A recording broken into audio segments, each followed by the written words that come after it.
Imagine opening your bank app on the first of the month, expecting your Social Security deposit and seeing $0. Not a smaller check, not a partial payment, zero. And when you call to ask why, the answer is, you were overpaid 3 years ago and we're taking the entire amount back starting now. You didn't lie on an application, you didn't hide income, you didn't do anything wrong. The Social Security Administration made a calculation error on their end, and under the rules currently in place, that mistake can still become your emergency. This is happening to real retirees right now, and it is happening at a scale most people watching this video have no idea about. The Social Security Administration sends out billions of dollars in overpayments every single year, not because people are committing fraud, but because of administrative errors, delayed earnings reports, and outdated income data.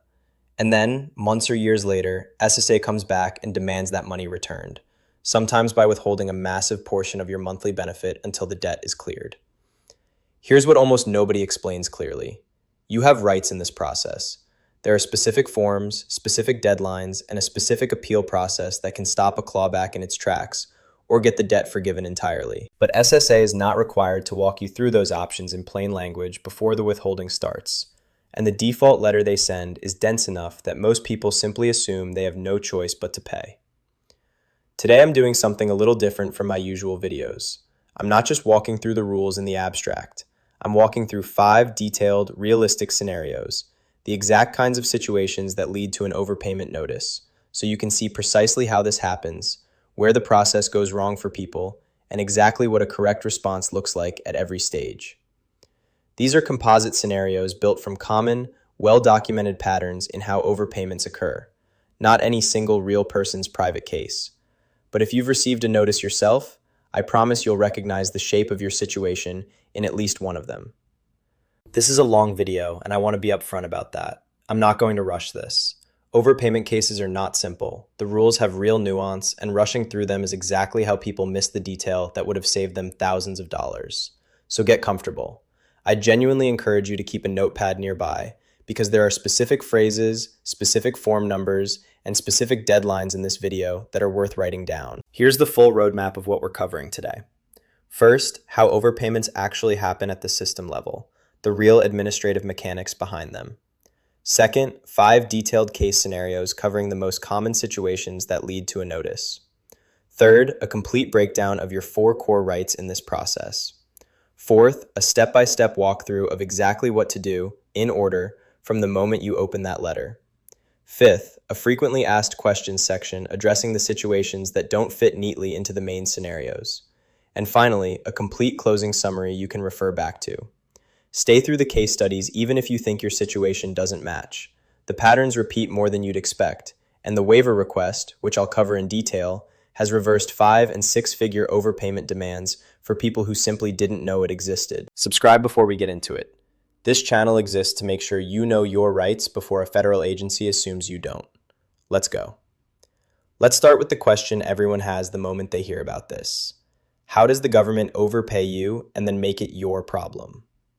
The mechanics of an overpayment Social Security benefits are calculated based on information SSA has on file. Your earnings record, your marital status, your living situation, any other benefits you receive, and for disability cases, your work activity. The problem is that this information doesn't update in real time. There can be a significant lag between something changing in your life and SSA's system reflecting that change. Think about how many separate systems have to talk to each other for your benefit amount to be calculated correctly at any given moment. Your earnings record comes from employer wage reports, which themselves come from the IRS and can take months to process and transmit. Your marital status, if it changes, has to be reported by you and manually updated. Your living situation, whether you're living alone, with a spouse, in a shared household, matters for certain benefit types and again depends on self-reporting. If you're on disability and you return to work, even part-time, that has to be reported and then manually reviewed against complex work incentive rules that determine how much, if any, of your benefit should be adjusted. Every one of these data points is a potential point of failure, and SSA's internal systems, by the agency's own acknowledgement in public reporting, include legacy infrastructure that does not always reconcile these data points quickly. The result is a system where the gap between what actually changed in your life and what SSA's system reflects about your life can stretch for months, and in some documented cases, years. Common triggers. Let's go through them systematically. Trigger 1. Return to work scenarios for disability beneficiaries.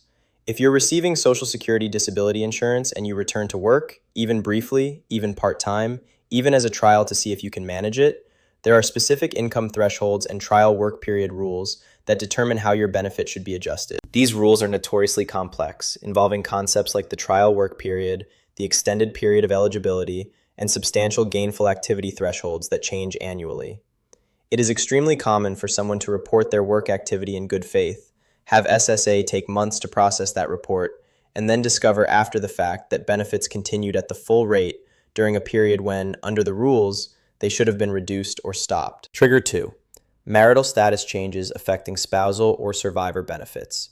Getting married, divorced, or remarried after a certain age can all affect eligibility for spousal or survivor benefits in ways that are not always intuitive. If this information isn't reported promptly, or if SSA's processing of the report lags behind the effective date, benefits can continue at an incorrect rate for an extended period. Trigger 3. Pension or other income sources.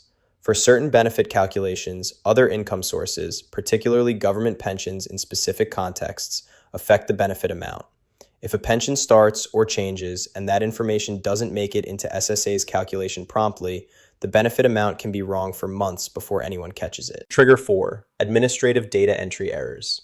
This is the category that frustrates people the most because it is entirely SSA's error, with zero contribution from the beneficiary. A staff member processing an original claim enters an incorrect earnings figure, misapplies a formula, or selects the wrong benefit category. The beneficiary has no way of knowing the error exists. The check simply arrives, looking entirely normal, for months or years, until an internal audit or system reconciliation catches the discrepancy. Trigger 5. Cost of living and recalculation lag. Annual cost of living adjustments and periodic earnings record updates require system-wide recalculations across tens of millions of accounts. These recalculations don't happen instantaneously and don't happen with perfect accuracy at the individual level every single time. Discrepancies introduced during these mass recalculations can take time to surface and correct. In every one of these scenarios, the defining and most important characteristic is this. The beneficiary was receiving a check that looked completely normal. It arrived on schedule. It was the amount they expected, or close enough to not raise suspicion. There was no red flag, no warning sign, nothing that would reasonably prompt someone to call SSA and ask, "Are you sure this is correct?" By the time the agency catches the discrepancy, sometimes through routine audit, sometimes through a beneficiary's own life event report finally being processed, the overpayment can have accumulated for months, and in well-documented cases, years. The notice you get, and why people miss what it actually says. When SSA identifies an overpayment, they send a formal notice. This letter states the amount owed, the reason SSA believes you were overpaid, and critically, gives you specific windows to respond before withholding begins. The problem is structural, not just a matter of poor writing. This is a formal legal notice from a federal agency, and it is written using formal legal and administrative language because that's what the underlying regulations require. The letter typically states the total overpayment amount, a general reference to the regulatory basis for the determination, the proposed monthly withholding amount and start date, and a list of available actions, which usually includes the right to request reconsideration, the right to request a different withholding rate, and the right to request a waiver. But these rights are often presented as one paragraph among several, using terminology like request for waiver of overpayment recovery, without further plain language explanation of what that actually means or how dramatically it could change the outcome. The result is exactly the predictable human response. People read the dollar amount at the top, the number causes a spike of anxiety, and many people stop reading carefully at that point. Some pay immediately out of fear of consequences. Others assume withholding is simply inevitable and don't realize the same letter describes their right to challenge the determination, request a lower rate, or request that the entire debt be forgiven. The withholding itself. If you don't respond within the specified window, or if your appeal isn't successful, SSA begins withholding from your monthly benefit to recover the debt. It's important to understand that the specific withholding rate applied to unresolved overpayments has been the subject of policy changes over recent years, and the rate that applies to your situation depends on current SSA policy at the time your case is processed. At various points, The standard default withholding rate for new overpayments has been set differently under different administrative policies, and this is precisely why checking your specific notice letter and confirming the current rate directly with SSA when you call matters far more than relying on a percentage you heard secondhand or read in an outdated article. What is consistent, regardless of the exact percentage in effect at any given time, is this. The default rate that SSA proposes is not necessarily the rate you are required to accept. This is the central message of this entire video. Whatever number appears on your notice as the proposed withholding amount, you have the right to request something different if that rate would cause you financial hardship. For someone whose entire monthly income is that Social Security check, a high percentage of withholding can mean the difference between paying rent and falling behind, between affording medication and rationing it, between keeping the lights on and facing a shutoff notice. This is not a hypothetical. This is the actual monthly reality for retirees currently working through an active overpayment recovery, and it's why understanding your options here is not an abstract legal exercise. It has immediate, tangible consequences for whether someone can function day to day. I want to walk through 5 composite scenarios now. These are built from patterns that repeat constantly in how overpayments occur and how people respond to them, not any one individual's actual private case, but realistic enough that you may see your own situation reflected in at least one of these. Scenario 1, the return to work disability recipient. Picture someone in their early 60s, receiving Social Security disability insurance after a workplace injury years earlier. As their condition improves somewhat, they decide to try going back to work part-time, not because they no longer need the benefit, but because they want to test whether they can manage a reduced work schedule, and because the program is specifically designed to allow exactly this kind of trial. They report the new part-time job to SSA as required. They receive no immediate response confirming how this affects their benefit. Checks continue to arrive at the same amount they always have. 18 months pass. Then a letter arrives. An overpayment determination citing the trial work period rules, stating that benefits should have been reduced or suspended during certain months based on the income reported, and citing a total overpayment in the tens of thousands of dollars to be recovered through full withholding of future benefits starting the following month. What went wrong here, structurally? The individual did exactly what they were supposed to do. They reported the change. But the internal processing of that report and the application of the complex trial work period calculations took far longer than the situation warranted, and nobody at SSA proactively flagged to the beneficiary that their benefit status was under review or that an adjustment might be coming.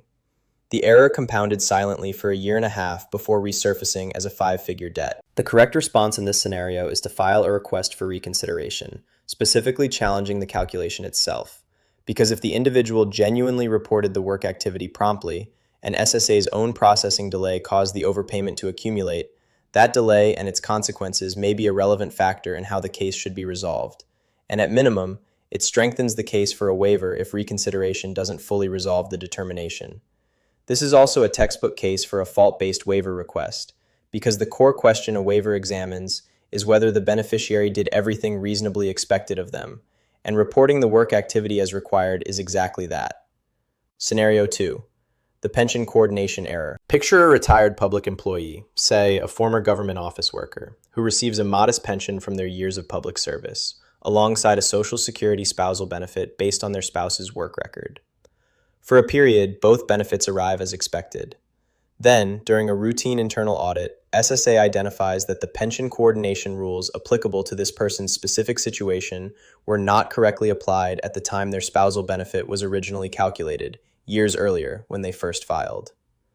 The overpayment notice arrives citing years of accumulated incorrect payments, due entirely to an error made by an SSA claims examiner at the original filing, with no contribution whatsoever from the beneficiary. The amount, compounded over years, is substantial, well into 5 figures. This scenario is, in many ways, the cleanest possible case for both reconsideration and waiver, because the originating error is unambiguously administrative. The beneficiary provided accurate information about their pension at the time of filing. The error was in how SSA's claims examiner applied the relevant formula to that accurate information.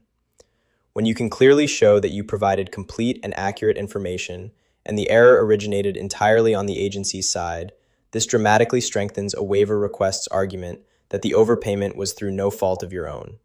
The lesson from this scenario? Gather and keep your original claim paperwork. If you can produce the documents showing exactly what information you provided to SSA at the time of your original filing, and that information was accurate, you have powerful evidence for a waiver, because the burden shifts to demonstrating that the error was in SSA's processing, not in what you reported. Scenario 3, the forgotten income report. Picture someone receiving supplemental security income or a means-tested benefit who picks up occasional freelance or gig work to supplement their income. A few $100s some months, nothing in others. They don't report every fluctuation because they don't fully understand the reporting requirements apply even to small, irregular amounts, and they assume that because the amounts are small and inconsistent, they fall under some informal threshold.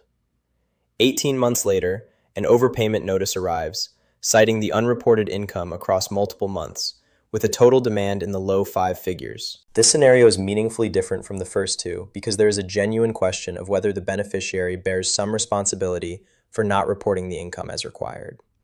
This doesn't mean a waiver is impossible. Many waiver determinations still succeed in mixed responsibility situations, particularly when the beneficiary can show they made a good faith, reasonable misunderstanding of the reporting threshold rather than a deliberate failure to report. But it does mean the request needs to be framed honestly and carefully, directly addressing why the misunderstanding was reasonable, rather than glossing over the reporting gap. The lesson here: if your situation involves some genuine ambiguity about whether you should have reported something, address that directly and honestly in your waiver request, rather than avoiding it. A request that proactively explains the reasonable basis for the misunderstanding is far more credible than one that ignores the issue entirely and hopes it won't come up. Scenario 4. The marital status change. Picture a widow who remarries in her late 60s. Under specific Social Security rules, remarriage after a certain age does not affect eligibility for a previously established survivor benefit in some circumstances, but does in others, depending on the exact timing and benefit type. She isn't fully certain which category applies to her, doesn't report the remarriage promptly because she assumes, incorrectly as it turns out, that it has no effect on her benefit, and continues receiving payments at the same rate for over a year before SSA's records catch the marriage through a separate data match with state vital record systems. This scenario highlights a particularly important point. Rules around marital status and survivor benefits are genuinely confusing, with multiple age thresholds and benefit type distinctions that even experienced advisors sometimes have to look up case by case. An honest, good faith misunderstanding of a genuinely complex rule is exactly the kind of situation the waiver process is designed to accommodate.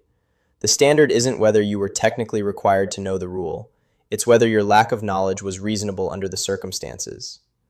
The lesson: when a rule is objectively complex and not something a layperson would be expected to fully understand without guidance, say so clearly and specifically in your waiver request.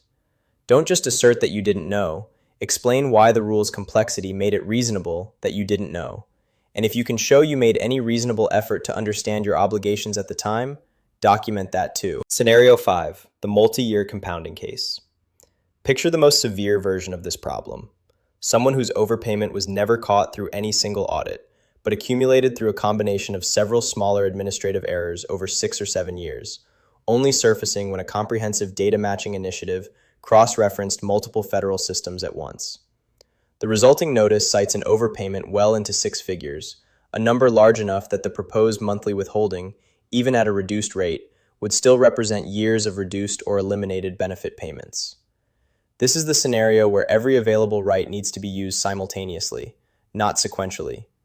Filing a reconsideration request to challenge any portion of the calculation that may be incorrect, filing a waiver request for the portion attributable to administrative error, and requesting a hardship-based reduced rate as a backup if the waiver isn't fully granted, all filed together with a cover narrative that ties the documentation together into one coherent picture for whoever reviews the case. The lesson from this scenario, and frankly from all 5, the size of the overpayment is not a reason to give up or assume there's no path forward. If anything, larger and more complex overpayments are exactly the cases where professional help, whether a benefits advocate, a legal aid organization specializing in Social Security, or in some cases a private attorney, becomes most valuable, because the stakes justify the cost of getting expert help navigating multiple simultaneous filings. Now that you've seen how these situations actually unfold, let's go through your rights in complete detail. Right 1. Request reconsideration if you believe the overpayment determination itself is wrong. If you believe SSA's calculation is incorrect, that you are not actually overpaid, or that the amount they've calculated is wrong, you can formally request reconsideration. This is a request for SSA to review their own determination, and it should be filed using the specific reconsideration request form, not just a phone call. A phone call can start the conversation and may be a useful first step to understand the basis of the determination, but a written filed reconsideration request is what creates an official record and, when filed within the specified time frame, generally pauses certain collection actions while it's under review. What makes a strong reconsideration request? Specificity. Don't simply state that you disagree with the amount. Identify exactly which figures you believe are incorrect and why. If possible, reference specific months, specific income amounts, or specific events that you believe were miscalculated or misapplied. Attach any documentation that supports your position, pay stubs, award letters, prior correspondence with SSA, anything that shows what information was actually true during the period in question. Right 2. Request a lower withholding rate if full withholding would cause financial hardship. Even if the overpayment determination itself is correct, meaning you genuinely were overpaid, you are not necessarily required to accept whatever withholding rate SSA initially proposes. You can request a different, lower monthly repayment rate based on your actual financial circumstances, your other income, your essential expenses, and your ability to pay. This request typically requires documentation of your monthly budget, rent or mortgage, utilities, medical expenses, insurance premiums, and other essential costs to demonstrate what rate you can realistically sustain without it creating genuine hardship. Be thorough here. The more complete and specific your financial picture, the stronger your case for a meaningfully reduced rate rather than a token reduction. It's worth noting explicitly, requesting a reduced rate is a separate action from requesting a waiver. You are not asking SSA to forgive the debt. You're acknowledging the debt is real and asking for a repayment schedule that doesn't create genuine hardship. This is often a more straightforward request to get approved than a full waiver, because it doesn't require demonstrating the overpayment wasn't your fault. It simply requires demonstrating your actual financial capacity. Right 3. Request a waiver, the most powerful and most underused option. This is the one I flagged at the top of this video, and it deserves the most attention. A waiver request asks SSA to forgive the overpayment entirely, not reduce the monthly withholding, but eliminate the debt itself. To qualify for a waiver, you generally need to show two things, and both matter. First, that the overpayment was not your fault, meaning you didn't know, and reasonably couldn't have known, that you were being overpaid. And second, that repaying the money would either cause financial hardship or would otherwise be unfair given your circumstances, sometimes referred to as repayment being against equity and good conscience. Let's break down what not your fault actually means in practice, because this is where people underestimate their own case. It does not require proving SSA made an error though, as in several of the case scenarios above, that certainly helps. It can also apply when you provided accurate information and SSA simply processed it incorrectly or too slowly. It can apply when a rule was genuinely complex and your misunderstanding of it was reasonable. It can apply when you reported a change as required and the overpayment accumulated due to processing delays beyond your control. This is filed using a specific waiver request form, and it should include a detailed narrative explanation of why you believe the overpayment wasn't your fault, along with documentation supporting both that explanation and your financial situation. Treat this narrative seriously. Write it as if you're explaining your situation to a person who has never heard of you before and needs the full picture to understand why forgiving this debt is the fair outcome. Vague or short statements are far less effective than a clear, chronological, well-documented account. A successful waiver doesn't just lower your monthly burden, it can eliminate a 5 or 6 figure debt completely. Retirees who simply paid an overpayment notice without exploring this option have, in many documented cases, paid back money that a waiver request would have erased entirely. I cannot overstate how significant this gap is between people who file a waiver request and people who simply accept the proposed withholding without challenge. Right 4. Collection is generally paused while a timely appeal is pending. If you file your reconsideration request or your waiver request within the specific window noted on your overpayment letter, SSA generally does not begin withholding your benefits while that request is under active review. This is exactly why responding quickly, even if you don't yet have every document gathered, matters more than people realize. Filing the request itself, with a note that supporting documentation will follow, can be enough to pause the clock while you assemble your full case. This is a critical detail people miss under stress. You do not need to have your entire case perfectly built before you file.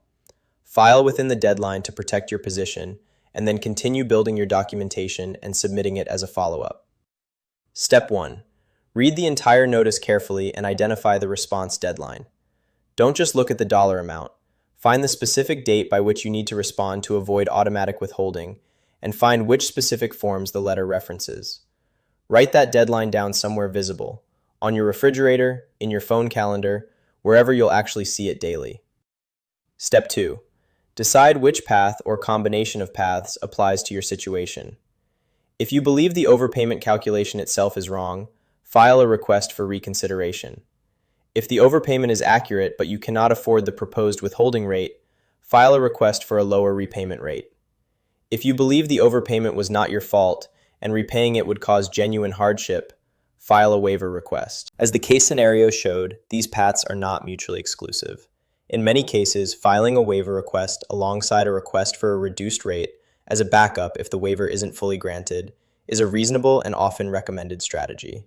There is generally no penalty for pursuing multiple avenues simultaneously. Step 3. Call SSA and confirm exactly which forms you need.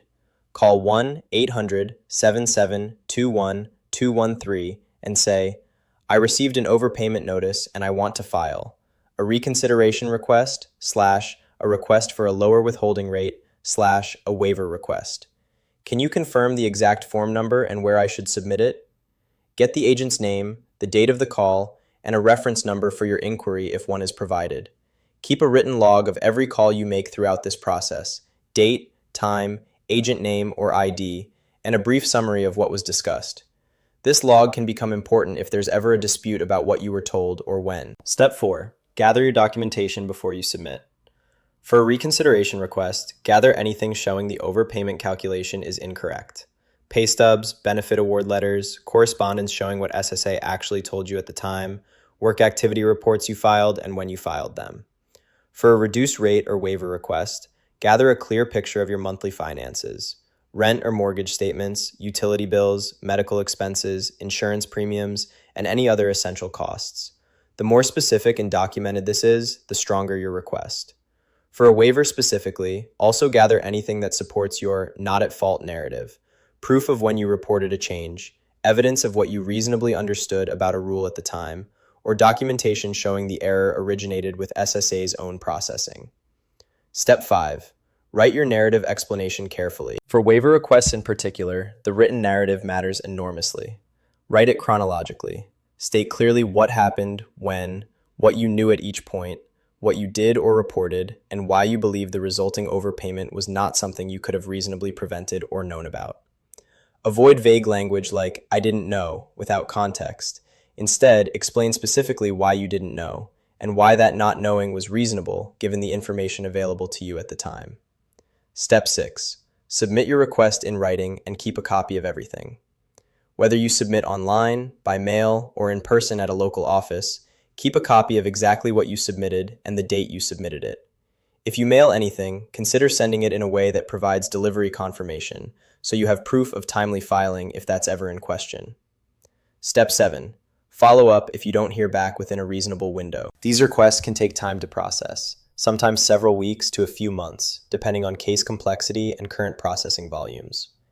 If you haven't received a written response within a reasonable window, call and ask for a status update on your specific reconsideration or waiver request, referencing your case number and the date you filed. Step 8. If your request is denied, know that further appeal levels exist. If reconsideration or a waiver request is denied, there are generally further levels of administrative appeal available, potentially including a hearing before an administrative law judge. This is the stage at which seeking help from a Social Security disability or benefits advocate, a legal aid organization, or an attorney becomes particularly worth strongly considering, especially for larger overpayment amounts. Many advocates in this space work on a basis that doesn't require large upfront payment, so costs should not automatically rule out seeking professional help, even if your immediate finances are tight. Let me address a handful of questions that come up constantly around this topic that don't fit neatly into the scenarios above. What if I already started having money withheld? Is it too late to do anything? No. You can request reconsideration, a reduced rate, or a waiver at essentially any point in the process, not just within the initial response window. Filing within that initial window is what pauses collection while your request is reviewed, but filing later can still result in a rate reduction going forward, a waiver of the remaining balance, or in some cases, a refund of amounts already withheld if your request succeeds. What if the overpayment happened years ago and I genuinely don't have old documentation anymore? Do what you can. Request your own earnings record and benefit history directly from SSA. They maintain these records, and you're entitled to request copies. For periods where you don't have personal documentation, your written narrative explaining the situation as accurately as you can reconstruct it still has value, especially combined with whatever records SSA itself can provide from your file. Can SSA take money from sources other than my monthly benefit, like a bank account?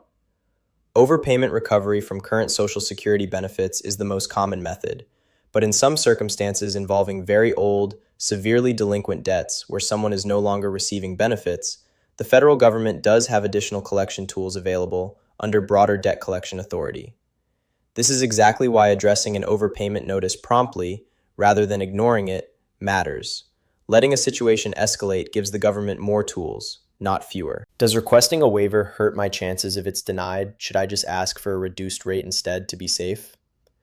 Generally, no. Requesting a waiver and being denied does not penalize you or worsen your position relative to where you'd be if you hadn't asked at all.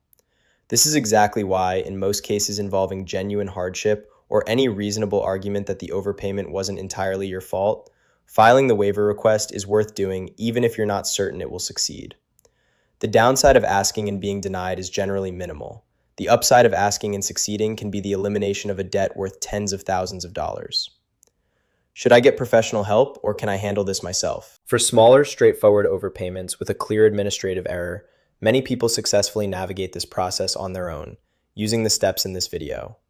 For larger amounts, more complex fact patterns, or situations where you've already been denied at the reconsideration stage, getting help from a benefits advocate or attorney who handles these cases regularly is generally a wise investment, particularly given that many such advocates work on arrangements that don't require significant upfront cost. An overpayment notice from Social Security can feel like a final, non-negotiable bill. It isn't. It's the start of a process where you have specific, real rights: the right to challenge the determination itself, the right to request a repayment rate you can actually afford, and the right to request that the entire debt be waived if it genuinely wasn't your fault. We've covered a lot of ground today: how these overpayments actually happen at the system level, 5 detailed scenarios showing how this plays out in practice, your 4 core rights in full, a complete step-by-step process from the moment the letter arrives, and answers to the questions that come up most often. If you take away one thing from this entire video, let it be this: the mistake that costs people the most money in this entire process isn't the original overpayment. It's assuming there's no path to challenge it and paying plain or accepting full withholding of a check they depend on plain without ever filing the paperwork that could have reduced or eliminated the debt. If you know someone who has received an overpayment notice or who mentioned their Social Security check suddenly got smaller with no clear explanation, send them this video today. The deadline on that notice is real, and the window to pause collection while you appeal closes fast. Subscribe to this channel for more breakdowns of the Social Security rules that affect your actual monthly check. Explain before they catch you off guard, not after. I'll see you in the next one.